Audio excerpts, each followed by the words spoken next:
Hello guys, আসসালামু আলাইকুম। This is Bapi here. Welcome to another video. So আজকে আমরা ঘুরতে বের হয়েছি, আর এখানে যে প্লেসটাতে আসি, পাশে সমুদ্র, এক সাইডে মাউন্টেন আর এক সাইডে হচ্ছে সমুদ্র। আমরা ঘুরতে এসে গাড়ি ভেঙে ফেলেছি, দেখেন পিছনে পাথরের সাথে লাগাই দিয়ে গাড়ি শেষ। High high high. এই জাস্ট একদম হালকা। It's okay, it happens.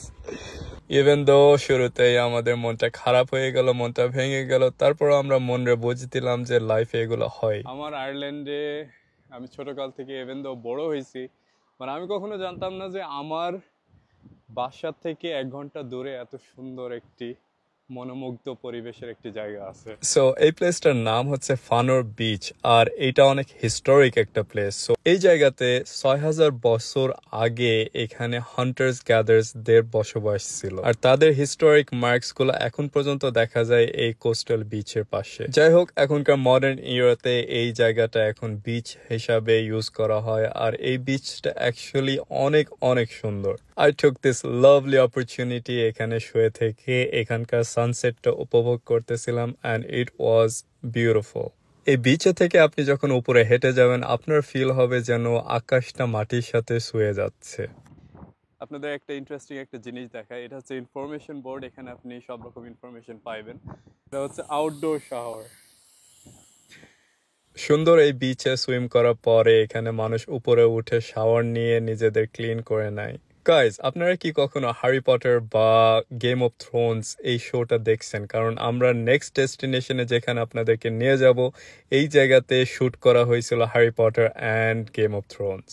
কিছুক্ষণ যাওয়ার পরে আমাদের চোখে পড়ে ক্যাসেল। বাংলাদেশে অনেকে জানেন বা অনেকে জানেন না যে ক্যাসেল অ্যাকচুয়ালি কি। আগের যুগের ধনী মানুষরা এইসব বড় বড় ক্যাসেল তৈরি করে রাখতো তাদের ধন সম্পদ প্রিজার্ভ করার জন্য। অ্যাট লাস্ট আমাদের ফাইনাল ডেস্টিনেশনে আমরা পৌঁছে যাই, আর এই জায়গার নাম হচ্ছে ক্লিফস অব মোহর। এটা হচ্ছে আয়ারল্যান্ডের ভিতরে one of the most beautiful scenic place. এখানে প্রতি বছরে প্রায় 1.5 মিলিয়ন মানুষ এই জায়গাতে ভিজিট করতে আসে because of this iconic beautiful place. ক্লিফে ওঠার আগে এই মিউজিয়ামটা আপনাদের চোখে পড়বে, যেটা পাহাড়ের ভিতরে তৈরি করা। অলসো এই জায়গাতে আপনি 22টারও বেশি ডিফারেন্ট টাইপস অফ পাখি এখানে চোখে দেখতে পাবেন। বিকজ আমরা সন্ধ্যার টাইমে এই জায়গাতে রিচ করছি, এই জন্য মিউজিয়ামটা অ্যাকচুয়ালি অফ ছিল, এই জন্য আপনাদেরকে দেখাইতে পারলাম না। এটাই হচ্ছে সেই iconic cliffs of Moher. Guys, fun fact, আপনারা যে মহাসাগরটা এখানে দেখতে পাচ্ছেন, এই মহাসাগরটা পাড়ি দিলেই কিন্তু আমেরিকা। এখানে এই লম্বা লম্বা সিঁড়ি বেয়ে আপনাদেরকে উঠতে হবে প্রায় 1 কিলোমিটার উপরে। আমরা কিছুক্ষণ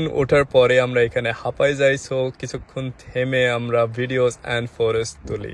যত উপরে উঠতেছিলাম তত অ্যাকচুয়ালি সিনারিটা আরো বেশি বেশি ভালো লাগতেছিল, আর মনের আগ্রহটা আরো বেশি বাড়তেছিল। আপনি যখন পাহাড়ের উপরে উঠে যাবেন তখন এই টাওয়ারটি চোখে পড়বে, আর আপনি চাইলে এই সিঁড়ি দিয়ে বেয়ে উপরে উঠতে পারবেন। পাহাড়ের উপর থেকে এই ক্লিফের সুন্দর ভিউটা আপনাদের একটু দেখায়। ইটস জাস্ট বিউটিফুল, মাশাআল্লাহ।